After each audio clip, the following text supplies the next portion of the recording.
El departamento de grip es el responsable del soporte para luces y cámara y de la seguridad de estos mismos equipos y de las personas en set. Entonces, en Triple Frontera, yo iba como técnico del Scorpion, que es el carro que lleva el brazo estabilizado para persecuciones. El conductor y todos los técnicos de ahí venían de hacer Mad Max, en el desierto. Wow, qué nivel. Entonces, Qué sí, nivel. rodazo ahí con los muchachos. Elinarco, hablemos de una película que mencionamos al comienzo de este episodio y es Sound of Freedom. Técnicamente, pues a mí la invitación que me hicieron es para hacer era para hacer la escena que abre y la que cierra la película. Es esta cámara que atraviesa toda una calle, pasa por encima de una casa y entra al cuarto. Bienvenidos a Popcorn Club, tu behind the scenes del cine. Hola a todos, bienvenidos a Popcorn Club. Hoy estoy súper feliz, Dani. De nuevo, tenemos un tema increíble con invitado maravilloso. Vivi, ¿cómo estás? Un saludo a toda la gente que nos está oyendo, a todo nuestro equipo de producción que hace posible que estemos acá hoy con este nuevo episodio. Y hoy tenemos un tema increíble con un verdadero rockstar. Cuando lo empiecen a ver aquí en pantalla, es un rockstar, lo que nos están oyendo, se los describo, va a entrar un rockstar. Parece más como un rockero que una persona que trabaja en producción, pero realmente lo que hace él es de rockstar en el mundo de la producción, ¿no, Vivi? Sí, total. Aparte de ser un ser humano increíble, es un profesional ejemplar. Lleva casi 30 años de experiencia en el medio, pero quiero que hablemos un poco de lo que él hace. Claro, bueno, él hace algo que yo creo que ha revolucionado el tema de cómo, de los ángulos de fotografía y de cámaras en el cine, porque antes como que todo era muy plano, entonces era montar una cámara y empezar a grabar, pero si querían grabar sobre un árbol o en la mitad de en la mitad de una catarata de un río o sobre unas piedras imposibles de llegar, pues no había quien se subiera. Él lo hace posible. Monta la cámara ahí. Él hace posible los caprichos de los directores de foto. De que si quieres ahorita le preguntamos a ver qué tan cierto es esto. Me Pero imagino. yo he tenido la dicha de verlo en acción. Ajá. ¿Y qué tal? O Es sea, un rockstar. sí, exacto, es el rockstar del grip. Pues bueno, presentémoslo, presentemos a nuestro amigo Elinarco Garay. Él es un destacado key grip que ha dejado su huella en varias producciones importantes. Muchas ya las conocemos y hemos hablado acá. Triple Frontera, Sonidos de Libertad, que es una película que recientemente se lanzó a la par de otras películas y le fue muy bien, especialmente en taquilla colombiana, que trata pues una temática bien interesante y una realidad que sucede no solo en Colombia y en el mundo. Z, La Ciudad Perdida, series como Narcos, él ha estado. Y si ustedes ven los ángulos, las explosiones y ven que hay un ángulo diferente de la cámara, pues bueno, el Inarco lo hace posible, pues porque él básicamente trabaja en hacer montajes, montar las cámaras en sitios donde usualmente ni siquiera el ser humano llega y nos permite pues tener esa visión extra. El Inarco, nuestro rockstar de hoy invitado, miren, ya lo están viendo, ven que no me equivoco. Hola Dani, ¿cómo vas? Muy bien, el Inarco.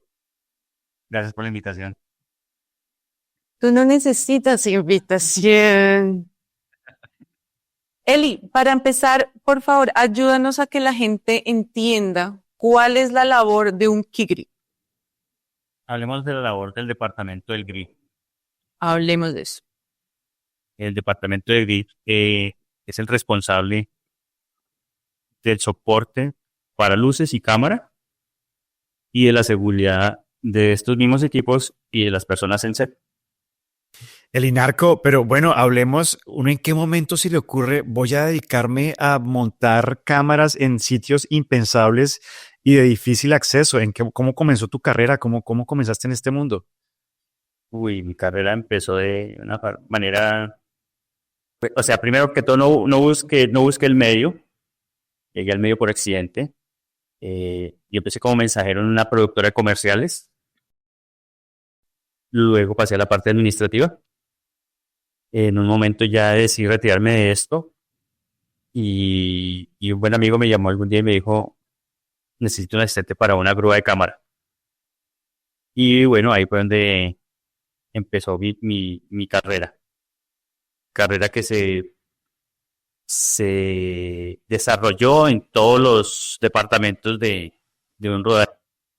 Era asistente de máquinas, asistente de luces, asistente eléctrico, llegué a ser jefe eléctrico, fui best boy de luces, fui gaffer, y ya fue cuando hubo un amor por lo que es soporte de cámara. Y iniciamos ese departamento que no existía aquí en Colombia en esa época como bien establecido, y con la ayuda de Carlos Congote de Congo Films, se empezó a formalizar y apoyar este gremio de los grips. Ahí en Congo hicimos el primer curso de Key Grips. Éramos como 8 en ese entonces. Me parece increíble que es como una coincidencia entre todas las personas que hemos entrevistado, y es que muchos ni siquiera llegan buscando el medio, llegan por coincidencia, por accidente, y llegan a hacer cosas que no se hacían en Colombia, que me parece también aún más impresionante. Ese fenómeno sobre todo lo ves entre los más antiguos. Ya los jóvenes de la nueva generación, ya hay universidades, muchas universidades con la carrera, y ya ellos saben qué están buscando. Y cuando nos encuentran, nosotros les dañamos la mente y les decimos: ustedes no son directores, ustedes son... Eli, ahora que dices que tú estuviste en el primer curso de GRIP y todo esto, ¿qué cambios has visto tú, que tienes tantos años de experiencia, con la llegada de esto? O sea, como en las producciones colombianas, porque sabemos que en las extranjeras fueron las que más o menos nos trajeron esto, como para que creciera, pero en las producciones colombianas o a través de la historia de la producción de nosotros. No, pues el cambio ha sido grandísimo. Antes toda la responsabilidad de todo el set caía sobre el gaffer. Hoy ya están bien repartidos los departamentos, y ya las responsabilidades muy bien repartidas. Y obviamente esto genera que todo evolucione más fácil, y ya hay 2 o 3 personas pensando, creando, proponiendo y haciendo que pues, el proyecto sea mucho mejor. Bueno, Elinarco, hablemos cuáles son esos sitios que tú has llegado y que el director te dice: bueno, necesito montar una cámara en este sitio, y que tú dices: ay, Dios mío, no importa. Se enloqueció. Sí, que dijiste: difícil, pero la logré. No, pues hemos montado en rocas, montañas. Cuando empezamos que en un río alguna vez nos dijeron que tenía que ir la cámara al lado de otra canoa, pero al lado tenía que ir cámara, sonido, luces, producción. Íbamos a llevar a catering, pero ellos no quisieron. No, eso era... Hicimos lo que llamaría uno un catamarán de 2 quillas con 2 canoas de pescadores. Oh. Nos enlazamos, hicimos planchón, 2 motores, 2 motoristas, 2 motores viejos además. Hay que ser bien creativo bajando en ese trabajo. Íbamos bajando media horita rodando, listo, terminamos y fueron 3 horas subiendo. No, impresionante. Pero tú me decías que en montañas, por ejemplo, si tú vas a montar, de pronto están grabando una toma de alguien escalando, ¿lo hacen con apoyo de alguien que tenga, me imagino, experiencia en escalar, o cómo funciona esto? Sí, se contrata el personal idóneo para esto. Se llevan alpinistas, todo el cuento, que ellos son los que ponen los puntos de anclaje, y por lo general el camarógrafo es una persona que sepa de alpinismo. No es que yo soy el camarógrafo, entonces yo voy. Sí. Se llevan las personas, se escogen el personal. Si no, no se hace.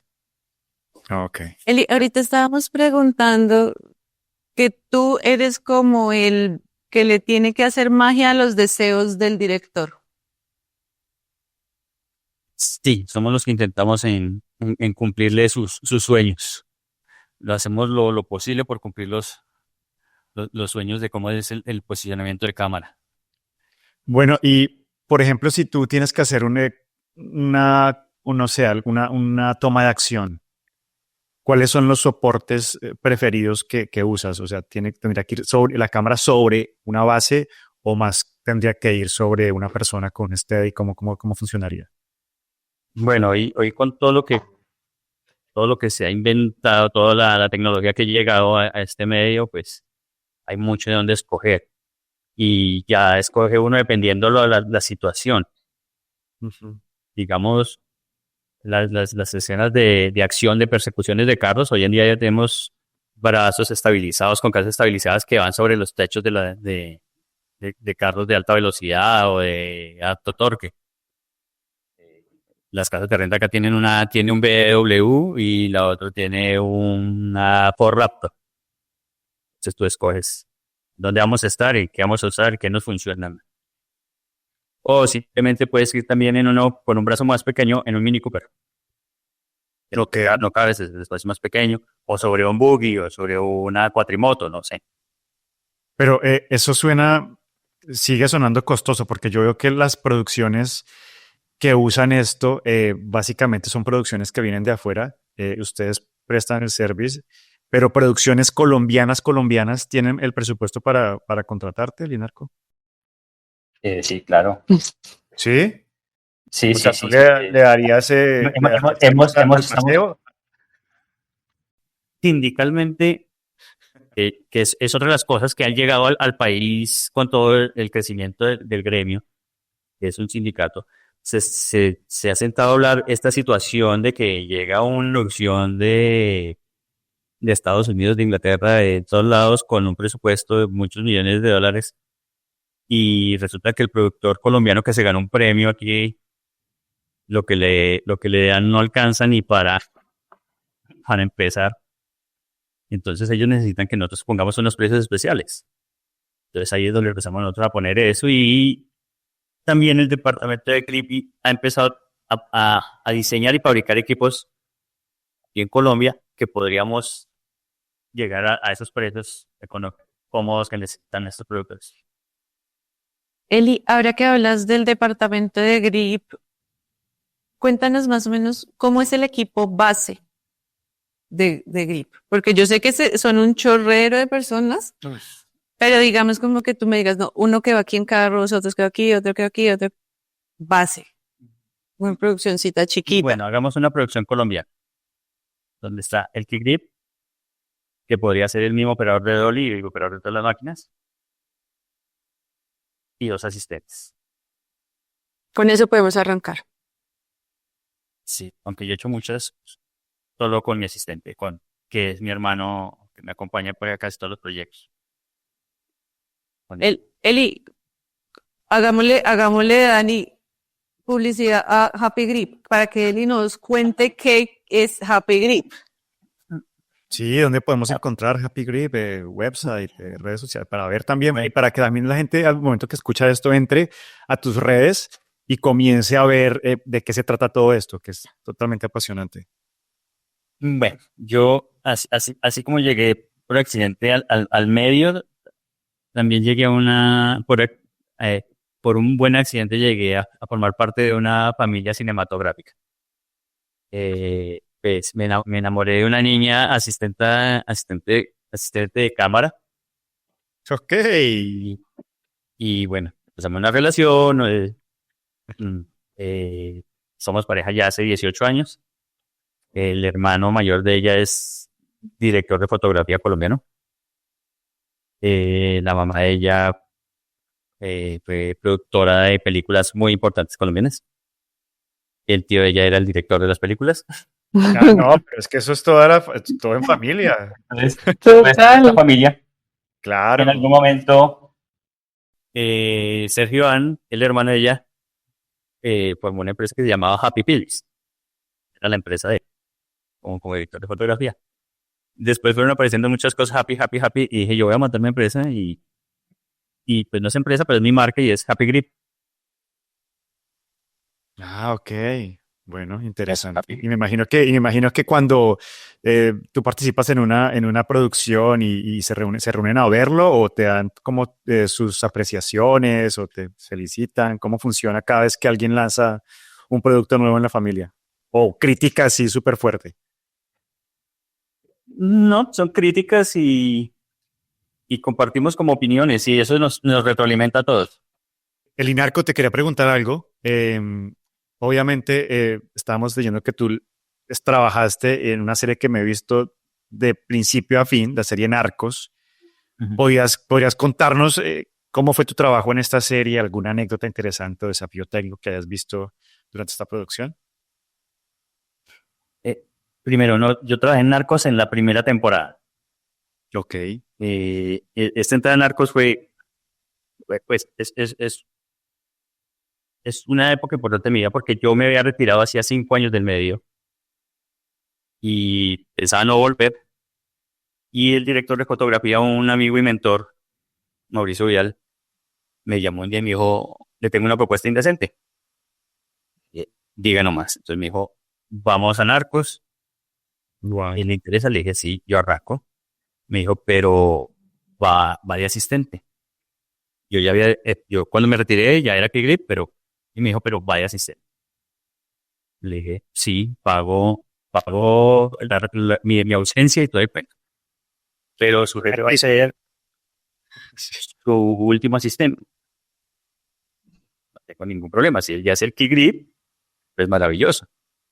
Entonces, nada. Y entonces entré y sí, era Jason Ropero, que es uno de los Grip más importantes ahorita aquí en Colombia.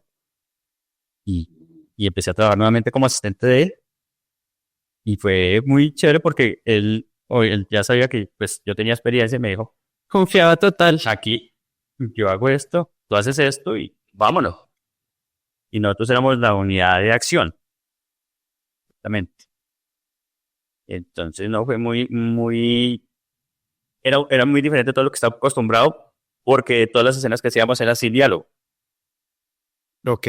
Eran todas las escenas de acción, de balaceras, de cartas. Esa de Narcos 1 fue donde estuvo Pascal, ¿verdad? Diego Pascal. Sí. Sí, ¿no es cierto? Que fue en Medellín. Sí, bueno, esa Eh, fue importante. Medellín, Bogotá. Sí. Y Narco, ¿y por qué te retiraste 5 años del medio? ¿Qué, Sí. qué te aburrió? Cuente que ese chisme no me lo sabía. Yo creo que todos hemos estado en ese punto, pero creo que no llegaron al extremo de retirarse. Fue un inconformismo con el manejo generalizado del gremio. Nosotros somos trabajadores independientes. Es una queja, ¿se puede hacer? Sí, claro que sí. Realmente. Somos trabajadores independientes. Vivimos del día al día. Ya, pues, si yo trabajo un día, tengo un día de ganancias. Si no trabajo, no hay ganancias. Ujú. Y en esa época llegaba, bueno, todavía pasa, de que no nos pagan ni a un mes, ni a 2 meses, ni a 3 meses, ni a 6 meses. Y encima de que uno cobra, se ponen furiosos con uno porque uno cobra demasiado. Entonces no se podía vivir de eso y dijimos, hagamos otra cosa y nos retiremos. ¿Y ha cambiado el tema Ha mejorado, ese tiempo? Ok. ha mejorado mucho. Hay algunos parchecitos por ahí que todavía No evolucioné. creo de que todos necesitamos de nuestro dinero. Tal cual, cada cual necesita sus ingresos para vivir.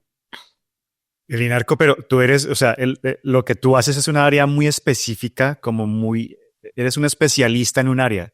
Si uno se retira, ¿uno de qué vive? ¿Uno en qué se emplea? Complicado.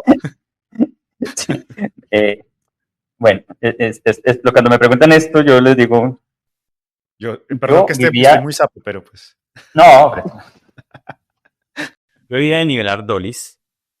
Dolly es un carrito de 60 centímetros de ancho por 1 metro de largo y que pesa 200 kilos. Nivelar un dolly es hacer una vía como un tren, Sí. dejarlo niveladito perfecto para que este carrito se desplace por ahí. Y yo me fui para Antioquia a nivelar carritos más grandes. Ayudaba en el montaje de rieles para vagones en minería. Ok. Bueno, Ok. qué nivel. una cosa. Y ya era un carrito que cargaba 25 toneladas. Pero debe ser la misma teoría. La misma dinámica. Pues es la misma dinámica, porque sí, claro, tiene que estar bien nivelado para que funcione bien. No se descarrile para que ande, todo fluya. Eli, yo tengo una pregunta. Cuando tú ves una película, ¿te fijas en los movimientos de la cámara? Tú dices, este man le está haciendo re bien, me encanta, o este man la cagó, mire cómo hizo esta burrada. Mira, yo soy de los amantes del cine. Me gusta ver una película. Me gusta rever las películas.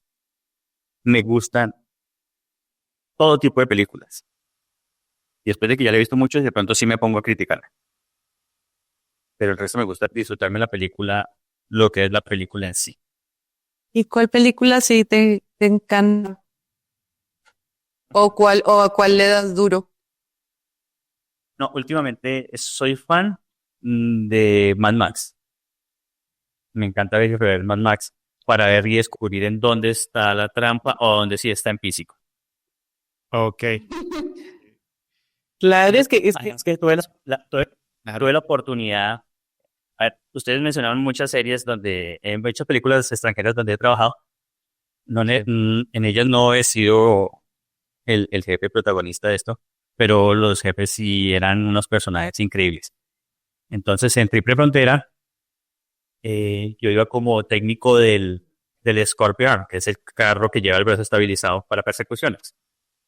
Ok. El conductor y todos los técnicos de ahí venían de hacer Mad Max Furia en el desierto. Wow, qué nivel. Entonces, Qué ese nivel. codazo ahí con unos muchachos muy simpáticos, que el menor tenía como 50 años en ese entonces. Bueno, Todos unos esa película se ganó tipos. todos los premios técnicos en los Oscars, ¿no? Esa película se ganó todos los premios técnicos en los premios Oscars. Impresionante. Y tenían razón de que, porque el trabajo de estos muchachos es impecable. Es O impecable. sea, esta película Mad Max, o sea, tú dirías que la mayoría de tomas son reales, Sí, no son computadores. no, muy poco de ser computador. Además que cuando uno encuentra la página de estos señores, ahí está la foto de la camioneta, ellos delante de todas estas caravanas de carros en esos desiertos. Sí. Y ya cuando uno los ve trabajando en vivo, dice, wow, si estos manos pueden hacer lo que sea. yo conozco a Eli hace muchos años. Tengo la fortuna de haber podido estar con él en un set. Nosotros estuvimos compartiendo una producción con unos israelitas. Era una vaina súper difícil, el idioma, ¿En qué producción? sus culturas. Se llama When Heroes Fly, cuando Ah, los yo lo vi. héroes vuelan, Con el protagonista de The Voice. con el protagonista ahora de Voice, sí es. No, él es árabe, pero habla francés, habla inglés, habla de todo. Sí, sí. Sí, es un chino muy pilo. Pero entonces teníamos también un DP israelita. La labor de Eli era entenderlo y llevar en realidad todo lo que esta persona quería. Entonces quisiera que Eli nos compartiera esa experiencia fue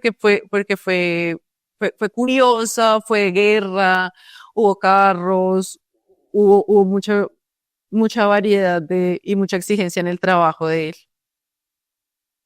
Fue muy difícil. Empecemos porque yo no hablo inglés. O sea, medio lo entiendo. Algunas palabras me hago entender, pues que las pronuncio bien. Y las otras son las señas. Empecemos por ahí. Ok. El primer día, el director de fotografía pidió mi cabeza. Que no me quería más en el set, que no le funcionaba. El gaffer dijo, pero pues, no sé. No, espérese y no está. El primer día. Pero bueno, yo dije, pues, pucha, ¿qué hice mal? Bueno, pues, si no le sirve, pues, mi trabajo, pues me voy. Hay rollo. Sí. Y como al cuarto día la segunda unidad se abría y había que ir a hacer montaña en los helicópteros, y yo dije, pues me voy a hacer helicópteros y que descanse un rato. Y ese señor dijo, no, usted siempre al lado mío. Pues me mandó decirlo, ¿no? Siempre al lado mío, usted siempre al lado mío, usted al lado mío. Y yo, bueno, al lado suyo. Y creo que creo que en el trayecto ya nos entendimos muy bien y el lenguaje cinematográfico creo que ya llega a ser universal. No necesita ser inglés, francés, español, italiano. Llega uno a entenderse mucho. En el camino tú te vas aprendiendo las palabras, el vocabulario propio de Muy cómo técnico. hacer. El vocabulario técnico, sí. Sí. Recuerdo, hay un proyecto que recuerdo mucho, que es Loving Pablo, una de estas historias de Escobar, que es donde Escobar es Bardem. Ahí también yo era el Key Grip. Afortunadamente el DP era un español, pero cuando el segundo de cámara era búlgaro. Y él traía equipos de Bulgaria y él tenía que entregármelos a mí. Y ese encuentro el primer día, empiezo a este tipo a hablarme en inglés. La frase que me he aprendido muy bien es stop, stop, stop. Sorry, Sí, sí. I don't speak English. Ajá. Y el tipo me responde, don't worry, I talk in Spanish. Y así siguió hablando en español. En inglés, perdón, y yo en español. Y duramos 2 meses y medio y nos entendimos perfectamente. Ah, muy bueno. Y pasa, Pero- pasa mucho, pasa mucho en el medio que las personas terminan haciéndose entender. Y lo que dice Eli, las señas. Claro. Son puras señas y uno ya, Yo supongo que una buena recomendación sería para la gente que está comenzando en esto y que no habla inglés, porque yo creo que también cuando llegan las producciones extranjeras al país y buscan mucha gente de inglés, bueno, que hablen inglés, encontrarán muchas, pero pues muchas como en tu caso que son especialistas, no lo hablan.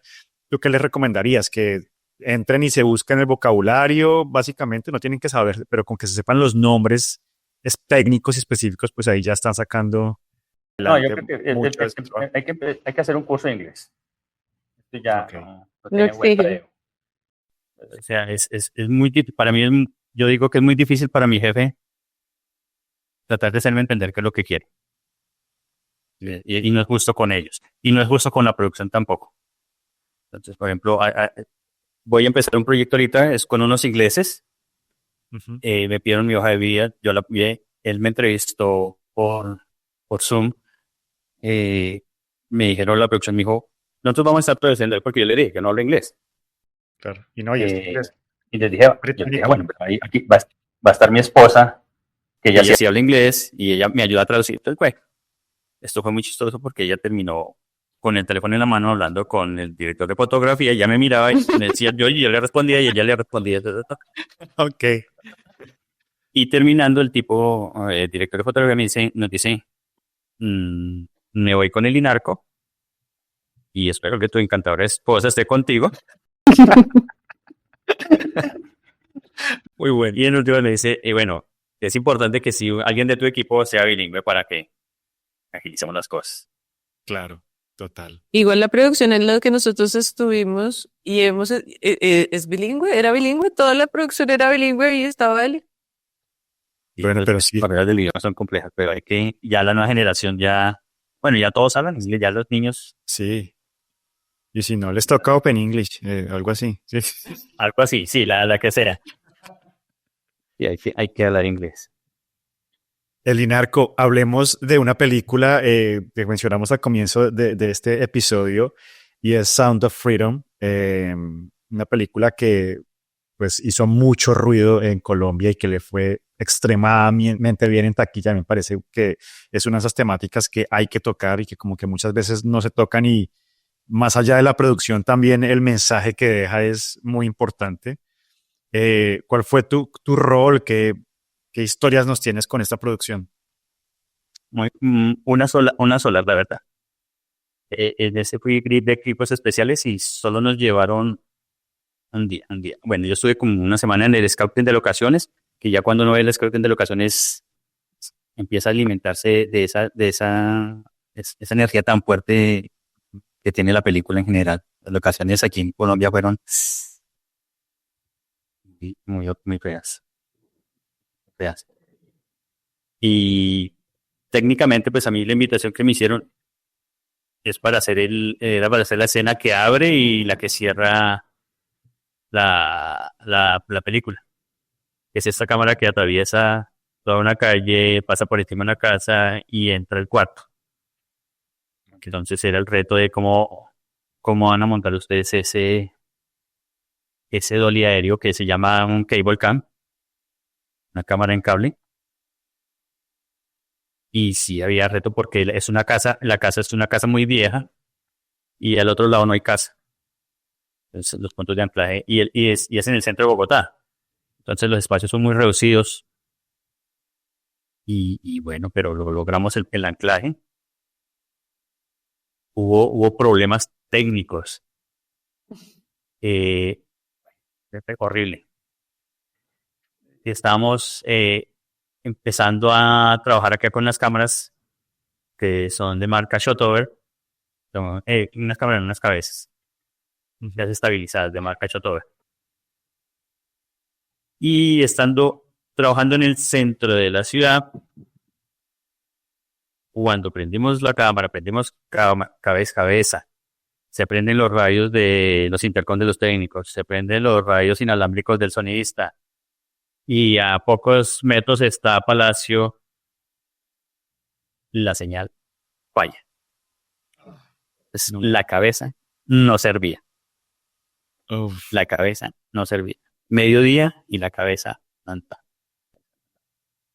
Afortunadamente los técnicos encargados de la parte de cabezas, muy pilos ellos. Nosotros pedimos que nos dieran la oportunidad al día siguiente, que íbamos a solucionar el problema, que el día siguiente lo íbamos a hacer. Entonces estos muchachos duran todo el día y toda la noche hablando con Nueva Zelanda, con Estados Unidos, y bueno, al final de todo lograron solucionar de que pudiéramos hacer este plano tan importante. Pero Elinarco, tú me dices que, bueno, te quiero preguntar algo. ¿Cuánto puede costar una cabeza de estas? ¿El Más o comprarla?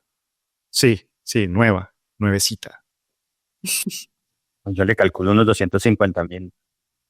Ok, ¿no te ha pasado que en algún momento, porque le pasa mucho, por ejemplo, a los que manejan drones, falle algo, se desancle algo y caiga el equipo al piso y se pierdan esos $250,000? Eso lo pienso todo el tiempo cuando estoy montando a... Ok. ¿Pero te ha pasado? ¿Lo has visto que le pase a alguien? He visto accidentes en el extranjero, accidentes graves en el extranjero. Ok. Sí, se ha visto. Y ruego a Dios que no le pase a nadie más nunca y mucho menos a mí. Y en el caso de que suceda, ¿está asegurado el equipo o hay que suceder? Sí, esos equipos están asegurados. Ok. ¿Y cuál ha sido tu caso? ¿Qué te pasó a ti? ¿Accidentes? Sí. O uno. He tenido 4 accidentes muy tontos.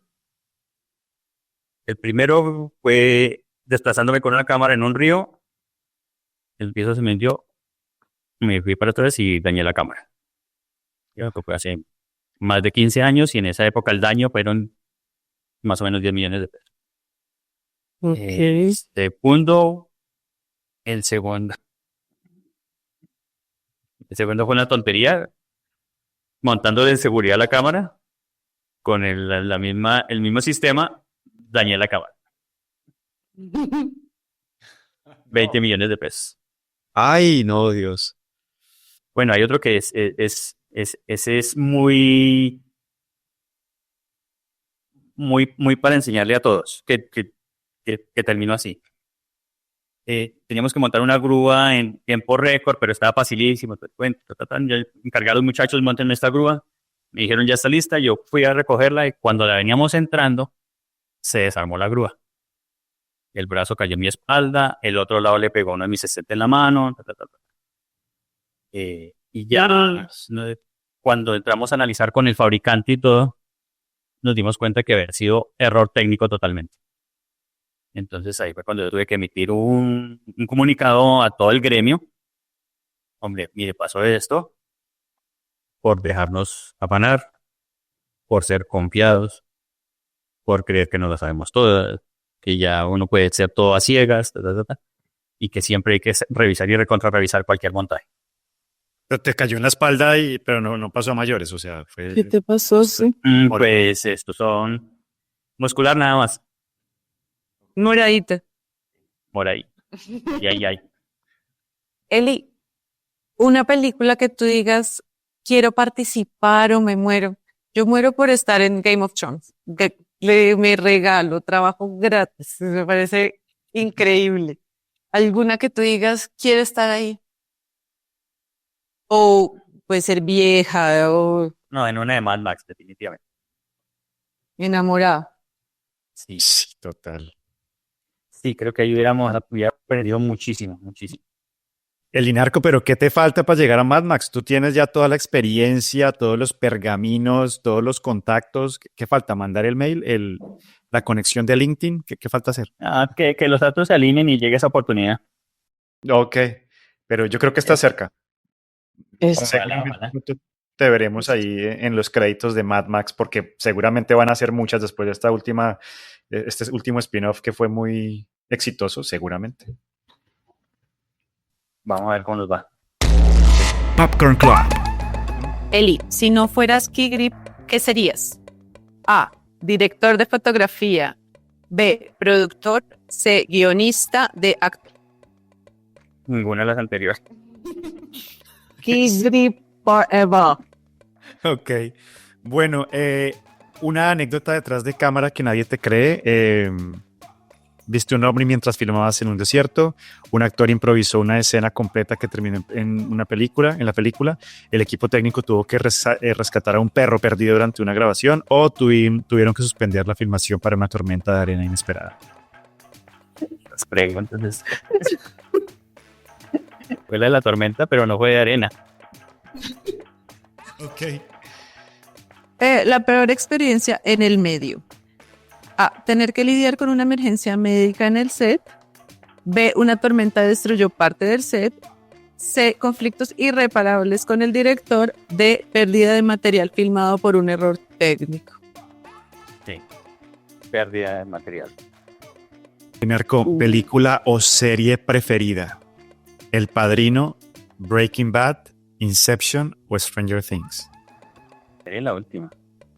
El Padrino y Stranger Things. Stranger Things. Bueno. Mejor experiencia en el medio. A. Ganar un premio de la industria. B. Filmar en una locación exótica. C. Conocer a tu ídolo en el set. D. Completar una producción de bajo presupuesto y a tiempo. Sí. Ok. Elinarco, ¿cuál sería la producción de tus sueños? A, una película de ciencia ficción épica. B, un drama histórico con gran presupuesto. C, una serie de televisión innovadora. O D, un documental que cambie la percepción del público. A, una película de ciencia ficción épica. Muy bien. Un dicho o frase de rodaje. A. Luz, cámara, acción. B. Corten, eso es una toma. C. La magia sucede en la postproducción. D. Una toma más solo por seguridad. D. Elinarco, otra. ¿Crees que en el medio hay ciertos trabajos que solo deben hacer los hombres o tal vez las mujeres? No, todos los roles deben ser accesibles para todos. Sí, algunos trabajos técnicos son más adecuados para hombres. C, algunas funciones administrativas son más adecuadas para mujeres. D, depende de las habilidades individuales, no del género. En este yo creo que ahí sí. Primer recuerdo de querer estar en el medio audiovisual. A. Ver una película icónica en el cine. B. Jugar con una cámara de video de niño. C. Asistir a un set de filmación con un familiar. D. Participar en una obra de teatro escolar. Ninguna de las anteriores. Popcorn Club. Ok. Bueno, con esto terminamos nuestras rapidiñas, Elinarco. No me puedo ir de este episodio sin preguntarte algo. ¿Quién te puso Elinarco y por qué? El Inarco lo escogió mi madre. Ajá. El esposo de una hermana de mi mamá se llamaba El Inarco. Ok. Fue mi padrino de bautizo. Muy orgulloso porque era una gran persona. Un gran No hombre. había escuchado el nombre.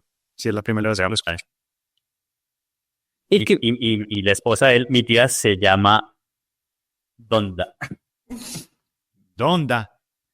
Nombres exóticos. Dicen que Donda sí es un nombre árabe. Soy el Inarco, no tenemos ni idea. Era de Boyacá en los campos, eso sí. Sí. Es muy Bueno, controversial. Inarco, y hablemos en qué estás trabajando, cuáles son tus próximos proyectos. Ahorita empezamos un proyecto con unos ingleses, una productora colombiana y inglesa. Dani, ahora que hablas del nombre de Eli, el nombre de Eli es una marca. Uno dice Eli y ya está, todo el mundo sabe que está hablando de Eli Narco Garage. Entonces, bueno, Eli, nosotros hemos creado la costumbre de pedirle a nuestros invitados que nos den una recomendación de una película que se tienen que ver sí o sí antes de morirse, la película que más te guste, la más top, no sé. Por lo que yo he hablado con la nueva generación y de esto y qué películas han visto, qué películas no han visto y qué deberían ver, sobre todo para hablar al público colombiano, tienen que empezar a ver cine colombiano, pero desde atrás. Y empecemos viendo la estrategia del caracol. Perfecto. Y después todo lo que empieza a rodear ahí con todos los directores alrededor. Y eso va creciendo. Ahí sí. Y después sí veámoslo de afuera. Chévere. Eli, me encanta que nos hayas podido acompañar hoy. No, estoy para el invitado. Narco, pues nada, y a toda la gente que nos está escuchando y viendo, ya saben que lo pueden hacer a través de esta plataforma donde nos están oyendo o viendo, en Spotify, en YouTube, en todas las plataformas de podcast, Apple Podcast, Amazon Podcast, donde ustedes quieran, ahí van a estar y vamos a poner un link para los que no tengan ninguna plataforma, también puedan entrar y hacer clic y escucharnos, así no tengan ninguna plataforma. Y también tenemos pues redes sociales, ¿no, Vivi? @Popcorn Club Call en Instagram y en Spotify Popcorn Club. Okay. Síganos Cool. y muchas gracias Eli por estar con nosotros. Ya nos veremos en otra oportunidad. Dani, mucho gusto. Bueno, un abrazo, chao. Hasta luego, chao. Chao. Love you. Esto fue Popcorn Club. No olvides suscribirte y dejarnos una reseña. Hasta la próxima toma.